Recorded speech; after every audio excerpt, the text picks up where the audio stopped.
ಪ್ರಶ್ನೆ ನಿಮ್ಮ ಭಾಗದ ಜನಪ್ರತಿನಿಧಿಗಳ ಪ್ರಶ್ನೆಯನ್ನು ನಾನು ಕೇಳ್ತಾ ಇದ್ದೀನಿ. ಇದು ನಮ್ಮ ಪ್ರಶ್ನೆ ಅಲ್ಲ. ಸಚಿವರು ಕ್ಯಾಬಿನೆಟ್ನಲ್ಲೂ ಅವ್ರ ಕ್ಷೇತ್ರಕ್ಕೆ ಅನುದಾನ ತಗೊಂಡು ಹೋಗ್ತಾರೆ. KKRDBಯಲ್ಲೂ ಕೂಡ ಹೆಚ್ಚೆಚ್ಚು ಅನುದಾನವನ್ನು ತಗೊಂಡು ಹೋಗ್ತಾರೆ ಅಂತ. ಈಗ ತಾವು ನೋಡಿದ್ರೆ ಕಲ್ಯಾಣ ಕರ್ನಾಟಕ ಅಭಿವೃದ್ಧಿ ಮಂಡಳಿ ವತಿಯಿಂದ ನಾವು ಮಾಡ್ತಾ ಇರೋದು ಎಲ್ಲ ಕಡೆ ನಾವು ಹಣ ಕೊಡ್ತಾ ಇದ್ದೀವಿ. ಈಗ ಫಾರ್ ಎಕ್ಸಾಂಪಲ್ ತಾವು ಕಂದಾಯ ಇಲಾಖೆ ಹಿಡ್ಕೊಳ್ರಿ. ಹೊಸ ತಾಲೂಕುಗಳು ಯಾವಾಗ ಘೋಷಣೆ ಆಯಿತು? 2017ರಲ್ಲಿ. ಎಷ್ಟು ಸರ್ಕಾರ ಬಂದು ಅದಾದ್ಮೇಲೆ 2018ರಲ್ಲಿ ಸಮ್ಮಿಶ್ರ ಸರ್ಕಾರ ಬಂತು, ನಂತರ BJP ಸರ್ಕಾರ ಬಂತು, JDS ಸರ್ಕಾರ ಅದಕ್ಕಿಂತ ಮೊದಲಿತ್ತು, ಮತ್ತೆ ನಮ್ಮ ಸರ್ಕಾರ 2023ರಲ್ಲಿ ಬಂತು. ಈಗ ಎಲ್ಲೂ ಕೂಡ ಮಿನಿ ವಿಧಾನಸೌಧ ಆಗಿರಲಿಲ್ಲ.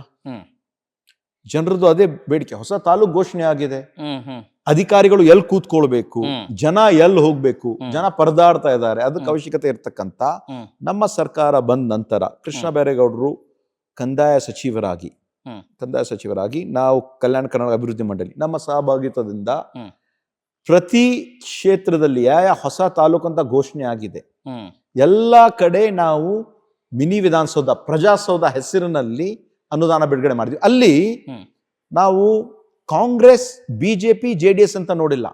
ಎಲ್ಲೆಲ್ಲಿ ಹೊಸ ತಾಲೂಕು ಘೋಷಣೆ ಆಗಿದೆ, BJPಯಲ್ಲಿ ಇರ್ತಕ್ಕಂಥ ಜಾಗದಲ್ಲೂ ಕೂಡ ನಾವು ಕೊಟ್ಟಿದ್ದೀವಿ, BJPಯಲ್ಲಿ ಇರ್ತಕ್ಕಂಥ ಜಾಗದಲ್ಲೂ ಕೂಡ ನಾವು ಕೊಟ್ಟಿದ್ದೀವಿ, JDS ಅಲ್ಲಿ ಇರ್ತಕ್ಕಂಥ ಜಾಗದಲ್ಲೂ ಕೊಟ್ಟಿದ್ದೀವಿ, ಕಾಂಗ್ರೆಸ್ ಇರ್ತಕ್ಕಂಥ ಜಾಗದಲ್ಲೂ ಕೂಡ ಕೊಟ್ಟಿದ್ದೀವಿ. ಯಾವ ಒಂದು ತಾರತಮ್ಯನೂ ಇಲ್ಲ. ಇವಾಗ ಇದರಲ್ಲಿ ಯಾವ ಒಂದು ಸಚಿವರ ಹಸ್ತಕ್ಷೇಪ ಇಲ್ಲ.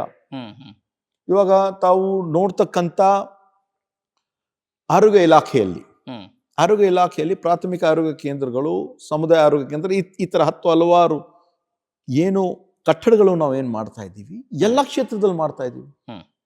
ಕಲ್ಯಾಣ ಪಥ ಆಗ್ತಾ ಇದ್ವಿ ಎಲ್ಲ ಕ್ಷೇತ್ರದಲ್ಲಿ.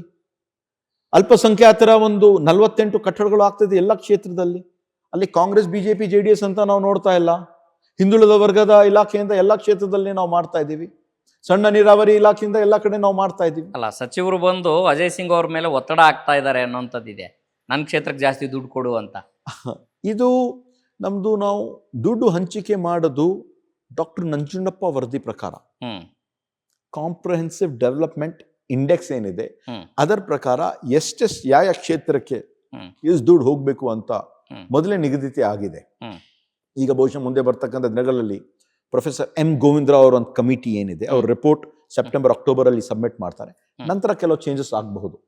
ಆದರೆ ಡಾಕ್ಟರ್ ನಂಜುಂಡಪ್ಪ ವರದಿ ಪ್ರಕಾರ ನಾವು ಹಣ ಬಿಡುಗಡೆ ಮಾಡಬೇಕಾಗ್ತದೆ.